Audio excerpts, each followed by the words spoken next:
May it please the court, my name is Jason Gordon. I represent the appellant Merit Menta.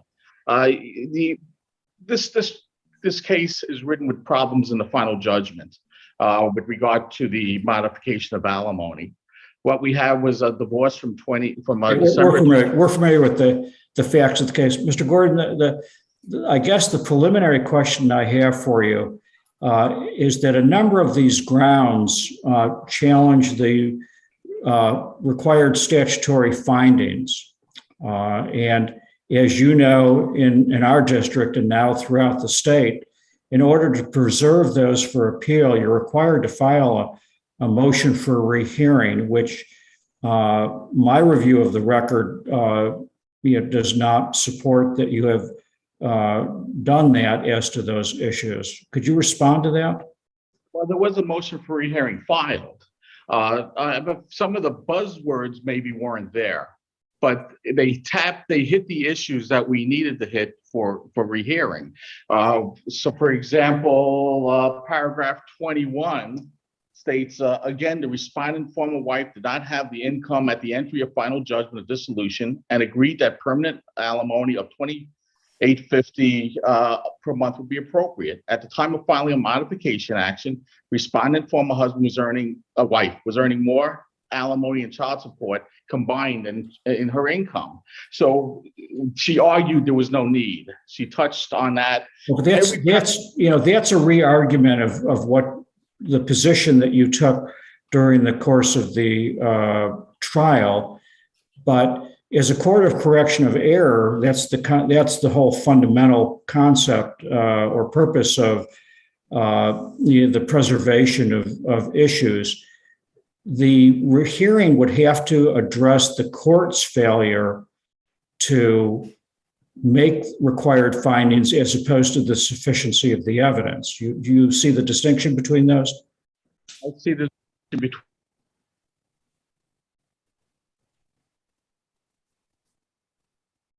between that the findings weren't there and the fact the case itself. Even if we're not arguing for the statutory findings, we're arguing abuse of discretion based upon the evidence presented and the court's findings. So even if we're statutory findings, which it wasn't buzzword or elegantly saying 61.082, but we do have everything in her motion for rehearing, as I stated in the reply brief. In that standard of living was touched upon in the record in paragraphs 14, 20, 35, and 36 of the motion for rehearing. She argued that the court did not, even though it didn't state that it wasn't, that the word finding wasn't there, it did state that it wasn't enough for the court to come back with the decision it had. So what I'm saying is that the word finding wasn't there, but everything the distinction is that it's there. It is there. And I believe it's enough to preserve at least a couple of the issues if the court doesn't agree with me. I believe the need issue was preserved throughout the argument of the motion for rehearing, came back quite a few times saying that she had no need. Here's why she had no need. Going against the court's decision of why the court found need. The court misapplied the standard. She came back and said, hey, at the time of the divorce was entered, the standard was set at $2,850. She states that. She states Mr. Gordon, let me ask you this. The standard established in 2010 when the court did the final judgment, when the MSA was entered. I believe that there's enough between the motion for rehearing and to preserve the issues. At least if the court doesn't find all the issues preserved, I believe the need issue is preserved. I believe the attorney's fees issue is preserved. The attorney's fees issue only came down on when the court. We might need to call. I can't hear you again. I got to go back in and out. I apologize. That phone. All right. Can you just can you stop for 1 second? Well, stop the clock if you want. Mr. Gordon, just let's let Judge Evander had a question for you, sir. Mr. Gordon, is it your position that at the time of the divorce, the original final judgment, that her need to maintain the marital standard of living was approximately $2,800? Or could the trial judge have reasonably concluded that the parties assumed that she was going to get some type of job, and the 2,800 plus some type of job she might get then would meet her needs? I don't know if you could say that, when you're leading towards the stipulation says if she gets a job. There's nothing in there that says, we expect her to have a job, and if she does, we'll file modification. All it says is if she gets a job, she will notify him. That will then okay, then just the first part of my question is your position that $2,800 would have been sufficient to allow her to meet the marital standard of living? Yes, because that's what she agreed to back in 2010 when she Well, how entered can we marital. conclude that she agreed to that part? She agreed to alimony of $2,800 a month.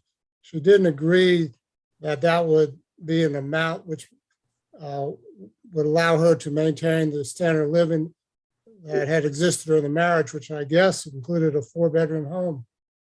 Well, I said she did agree to it because it's silent to that issue. If she didn't agree to it, the court will have to accept that her needs filled when they do the final judgment. It's presumed that it meets her standard of living need because she agreed to it. There's nothing in the agreement that says, hey, this doesn't meet my need. If down the road, if my husband makes more, then we'll get more. There was nothing in the agreement that showed that it wasn't met. What we have is an agreement that's full, that states everything, that shows her income is zero, and goes forward from there. But can't that agreement reflect his ability to pay at the time? It would, yes, that would be also his ability. Well, yes, but that would be her need that she agreed to. But she also testified at trial that was her need, and at the trial itself at the time that she agreed to it. So it's there in the transcript. I don't have it in front of me, but I remember reading her testimony about that. So we have to go forward from 2010 and say, okay, we have an established need of $2,850. And she had zero income, even though the financial affidavit showed $330 a month, they did zero. So we move forward from there and we say, okay, now her need, according to the judge, is on the record, page 666, the court finds that her total monthly expenses are $5,892. And back in 2011, when she agreed to the alimony $2,850, her total monthly expenses were $5,906. So we have a difference of $14.41 in her total monthly expenses when she agreed to the $2,850 to when the modification trial was had. So, and that's the difference is $14.41. Now let's look at her income. Her income, the court found to be $3,751 net. So her income net, her gross back in 2010 was $2,850 gross. She testified her taxes were anywhere from 20 to 30%. So if we just in our head say, okay, she had a net of $2,300, and she said that was meeting her needs at that time. So now she has a net of $3,751. So if we play with those numbers, she's way ahead of the game because her net income more than covers the $2,300 gross, net or $2,850 gross that she agreed was her standard of living back then. Her only increase was $14.41. And Mr. Gordon, I think, I understand your argument, but it starts with a presumption that her agreement to alimony of $2,800 and some odd dollars was based on her agreement that was her need to maintain the marital standard of living. And I'm not sure that's a reasonable conclusion from the entire record. I would say it is based on Morrison versus Morrison, which was cited by both parties. It goes through the Supreme Court and a case that actually runs those numbers based on an MSA. And it says an MSA basically when they agree to it, they agree to that to be their need, and because they opted to that. We could look at the case. It actually spells it out very nicely how to run the numbers. But your assumption even then is that in entering that settlement, she assumed that she would maintain a zero income, and and that alimony be sufficient to meet her need. And I'm not sure I can conclude that from the record. I'm not sure I can conclude that from the record. The record's in. Now, who had the burden of proof on a modification action? I think that you could conclude that more than conclude the way that you're going, Your Honor. I'm sorry, not being disrespectful, but I believe when a person agrees that they can make it on 2850 with zero income, with nothing in front of them, then they agree they could fulfill their needs, that they need to fulfill, unless the agreement says, hey, I am taking a cut here because he can't give me more, or that there's just not enough here for me to do it. If they're agreeing to it, we're fulfilling the statutory. The court would then accept it. If it didn't fulfill the needs, the court wouldn't accept it in the first place and sign the final judgment. Well, were there financial affidavits filed before the MSA? Yes, they were filed. Divorce was filed December 2009. Her financial affidavit, let me see if I have her date. I believe it was just before, it was before the MSA was signed, but after the divorce was signed, within that time period. So did she list the need or her expenses? She went through all her expenses. Those are her needs. She wasn't working at the time, and she came up with that as $5,906. She then agreed that 2850 would fulfill that because there's nothing else said in the agreement. I can't sit there and say, well, that doesn't fulfill her needs. Why? I think that's the opposite of what the presumption should be. But under oath, she said that her needs were $5,900. Yeah, under the financial affidavit, she said that's her expenses. She didn't say that's her Her expenses. Yeah. Expenses. We agree that 2850 will take care of her needs because she's accepting that. You know, and there's also, you know, on the record, you could go through it and see that the 5950 also included things that weren't, she wasn't paying, and that was acknowledged during this trial. So the number was overinflated. I'm leaving the number overinflated purposely because I'm not sitting here and go through the math and show the court that she agreed that she wasn't paying the mortgage, she wasn't paying things that were in that financial affidavit. So there was an acknowledgement that it was overinflated during trial. But if we back off that thing, if we look at that case, nobody writes in their marital settlement agreements, this is my need, I'm taking it. Well, you can't take that presumption. You have to go like, unless they say, and they reserve the right to say, okay, this doesn't really fulfill my need. In the future, if I need more, I'll go for it. But once you agree to a number, you agree that that will cover your standard of living and that will cover your need. That's there. If it's lower, I have written agreements that say, hey, the husband doesn't have the ability to pay more. We reserve the right that if more to go up. This doesn't fulfill our needs.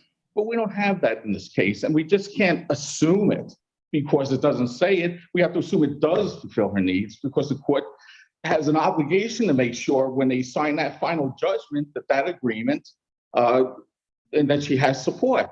I've seen final judgments being rejected or not signed, or in the court throwing out agreements saying that doesn't cover. In this case, the court signed the agreement, signed the final judgment, adopted the agreement, and went forward with it. I can't go with a presumption that doesn't fulfill her needs. I have to go with a presumption it does.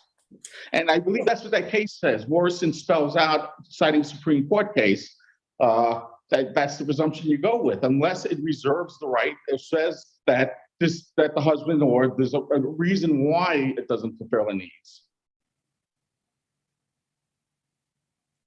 All so right. I believe that if we run those numbers the way they are, there's a $14 difference between 2010 and today, and her income is $37.51 found by the court as a net income, and she's making at least $1,000 more to fulfill those, to pay her expenses. Plus, we have in this case, the facts are pretty clear. She never went into debt even when the alimony stopped, when he couldn't afford to pay it anymore. She still had a savings factor. She then still bought a condo and had a mortgage with another savings factor. So she was saving money. She never, ever had a problem or sank in the water with this thing.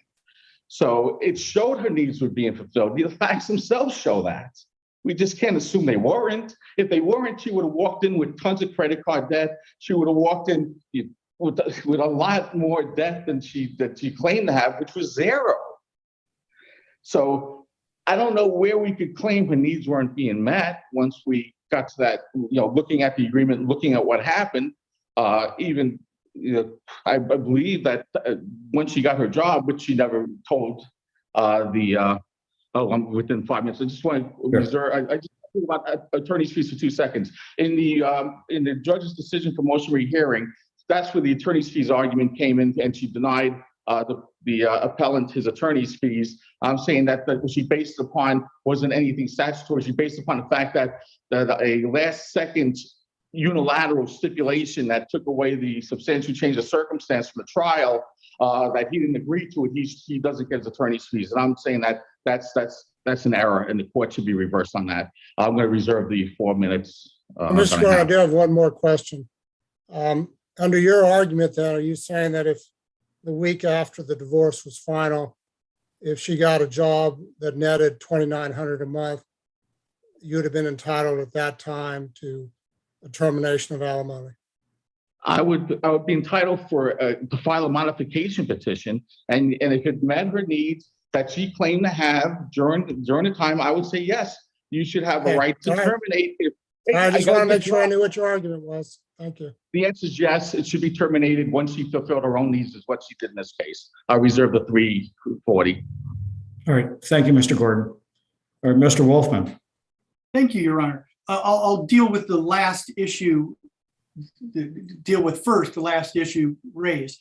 With regard to the attorney's fees, what's very important for the court to recognize is that the motion for rehearing on the attorney fee issue was saying that the judge did something wrong at the trial. The judge, in her order on the motion for rehearing, admitted that she didn't do what they asked.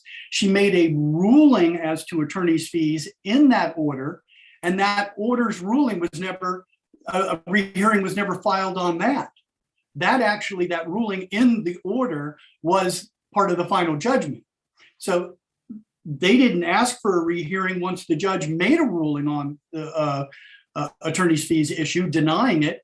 And as such, under your argument, Judge Cohen, that it was not preserved. It needed another motion for rehearing because that's when it was ruled on in that order, not in the final judgment. Does Your Honor follow that logic? Well, we understand your argument. Okay, thank you. Now going to and I'd like to reserve 5 minutes of my own at the end because there are. There is no cross. There's no cross appeal. You don't get any serve rebuttal. This is your shot. Understood. Thank you, Your Honor.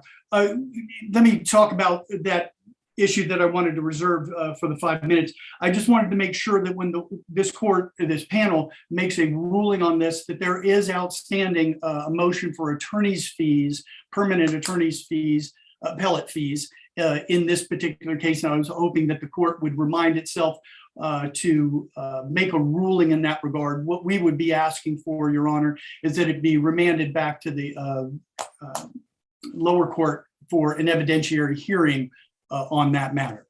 Well, we'll try our best to remember that, but Evander and I are getting up in age, but we'll see what we can do.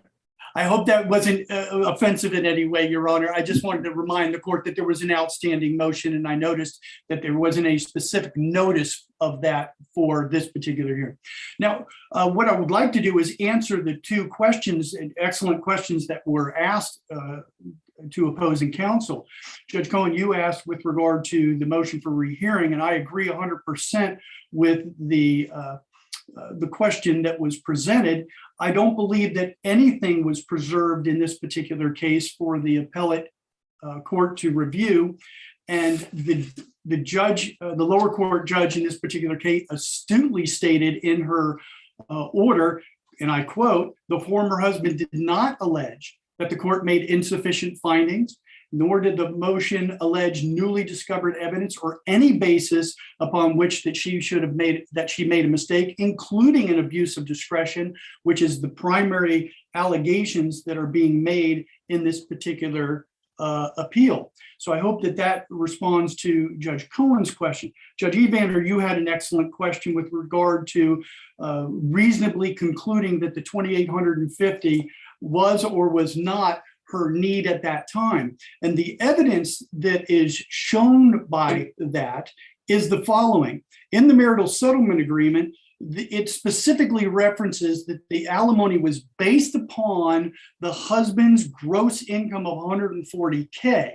That is evidence that if the husband were to make more money, she might be entitled to more money. Additionally, you can infer from this, because in the marital settlement agreement, it also states that that was basically the only family income. So if she was to get half of the family income, that's roughly 70 grand. Her financial affidavits at the time of the marital settlement agreement show that she had a need of $69,000. So that shows a reasonable need, and it shows how 6,900 or 69. $69,000 per year. I'm right. doing it per year. So that clearly shows that that's a reasonable inference in the marital settlement agreement that she had a need of 60.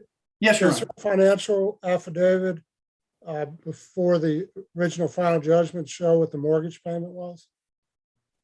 Yes, it says what the mortgage payment was at the time that the parties were living together, enjoying the 4-bedroom home. Right. Do you remember what it was? I believe it was, and I don't want to say wrong, I think it was something in the neighborhood of $2,400, something of that nature. And now she has a condominium, which isn't comparable to the 4-bedroom home, which was actually stated in the final judgment in this particular case, where the judge actually made that notation that she is now living in a condominium that doesn't compare to the home that she lived there. And I believe it's only about $1,200 a month in that regard. And if you took the extra $1,200, and I remember this argument in my closing argument, if you take that $1,200 off of her alleged need as stated in her marital settlement agreement or financial affidavit, it still is it would end up being $66,000, I believe, per year. And that's where we came up with our $66,000 that we testified to in court. We actually took off the extra amount from the mortgage payment as compared to her condo payment, took that off, multiplied that times 12 and subtracted that from the 69. That's how we came up with the $66,000. So we were trying to compare apples to apples in this particular case. So in regard to your question, Judge Evander, I believe that there is tons of information in the marital settlement agreement that can infer, one, her needs were not the $2,800 per month. It was only the husband's ability to pay that allowed them to agree to the 28. Her financial affidavit and the total family gross income shows that her actual needs were closer to $70,000. And that's what we basically used and that's what the judge in the lower court case used to infer what her needs were in this particular case, and that her needs were not met by the 2850. That's why the husband's gross was mentioned, because if he had more money in the future, we would have to know his gross at the time of the marital settlement agreement in order to have an allegation of substantial change in circumstances to have a motion to increase alimony. So I think there's more than enough information in the marital settlement agreement, in the financial affidavits that were filed at that time, which constitute testimony, for this judge to rely upon those inferences in coming up with the information that she had and using her broad discretion to do so. All right. Any further questions of Mr. Wolfman? All right. Anything else, Mr. Wolfman? No, I believe that I'm very happy to see that the questions make it very clear to me that the court is well advised as to all of the argument made in both briefs. I would rely upon my brief to state all of my positions without having to rehash them here. I trust that the court has reviewed those, has had briefs made on those arguments, And I see from the questions that not that the court agrees with my positions, but understands my positions. And that's really what oral argument is for. And so I really don't need to go much further than that in regard to my argument. I trust that the courts have read the briefs and understand the arguments before it. All right. Thank you, Mr. Wolfman. All right, Mr. Gordon, you have just over 3.5 minutes remaining. Thank you. Just I'll do my New York minutes. Judge Evander knows what I'm talking about. Okay. Just to be clear, when they left the agreement, they left on equal terms, and that was testified during the trial. Page 227 of the transcript. I don't have a number for the record. Where they said it was equal when they left. So and I would assume when she said equal terms, that would be close to include the alimony. That hey, Mr. Gordon. Yes. I'm wondering if you might address the trial court's finding in its order denying rehearing that no factual findings were found lacking, or there was no issue of factual findings not being raised in the final judgment. Because I think if the trial court's right, then I think that you have some difficulty for preservation based on our prior precedent and frankly what's changed since then with the Florida Supreme Court's amendment of the family rule. Well, I don't believe the trial court is right. I believe me, if I was a judge, I'd write that on every decision. Just because, but I don't believe that. I believe when you read the motion for rehearing, it brings attention to the trial court of why it was incorrect, and not just a factual incorrect, but why it was incorrect. Well, I think your argument, as I understand it, is, well, judges, even though and I know you weren't the lawyer who wrote that motion, so I understand your argument to be, well, even though there's no statement to that effect about a lack of findings, we can infer it based on what is there. But what deference, if any, do we give the trial judge's conclusion that they looked at it and it's not there?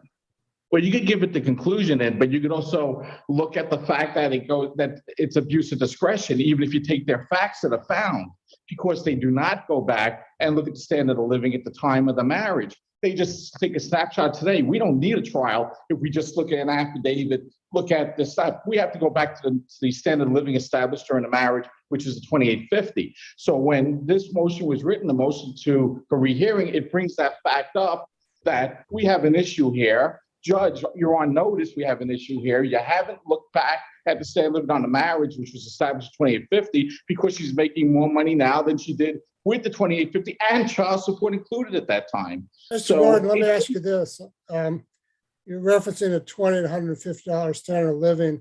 Is that a reasonable conclusion if the mortgage to maintain that standard of living was $2,400 a month? Well, she wasn't paying the mortgage, and that's what she testified to. But if she's going to have that same standard of living, does that infer a $2,400 cost of housing? What you're bringing up is, and if so, how can one reasonably conclude that her total expenses would be $2,850? Because that's what she agreed they were. That's what the agreement's all about. You're allowed to enter agreements, good deal, bad deals. She had an agreement where she said the total expenses of she could live on $2,850 her needs. She had no income coming in. That's the only conclusion you can draw from that. I can't sit there and read her mind of what she was thinking at the time. She probably had a job lined up without telling us. But that's a whole different story you're on. The 2850 is what she agreed to, what the court signed off on. So I don't think we should look behind that because there's no basis of it. The court's going to speculate as to all these things. All right, Mr. Gordon, thank you. Your time is elapsed. So thank you both for your arguments, and we will be in recess.